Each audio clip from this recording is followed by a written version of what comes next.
অসমৰ শিক্ষকসকলৰ বাবে এটা ভাল খবৰ আছে।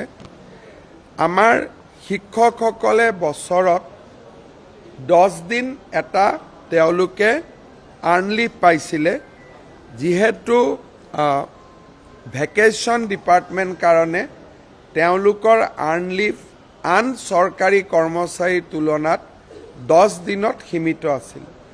আজি আমি ৰাজ্যৰ শিক্ষকসকলক তেওঁলোকৰ আৰ্ণ লিভ বছৰত 10 দিনৰ জেগাত 15 দিনলৈ বৃদ্ধি কৰোঁ।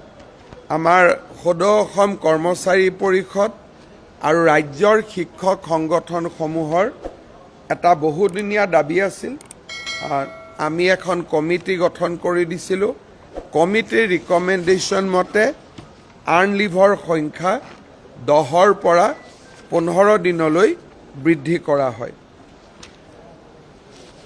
অসমৰ শিক্ষকসকলৰ বাবে এটা ভাল খবৰ আছে। আমাৰ শিক্ষকসকলে বছৰত 10 দিন এটা তেওঁলোকে আৰ্ণ লিভ পাইছিলে, যিহেতু ভেকেশ্যন ডিপাৰ্টমেণ্ট কাৰণে তেওঁলোকৰ আৰ্ণ লিভ আন চৰকাৰী কৰ্মচাৰীৰ তুলনাত 10 দিনত সীমিত আছিল। আজি আমি ৰাজ্যৰ শিক্ষকসকলক তেওঁলোকৰ আৰ্ণ লিভ বছৰত 10 দিনৰ জেগাত 15 দিনলৈ বৃদ্ধি কৰোঁ। আমাৰ সদৌ অসম কৰ্মচাৰী পৰিষদ আৰু ৰাজ্যৰ শিক্ষক সংগঠনসমূহৰ এটা বহুদিনীয়া দাবী আছিল। আমি এখন কমিটি গঠন কৰি দিছিলোঁ।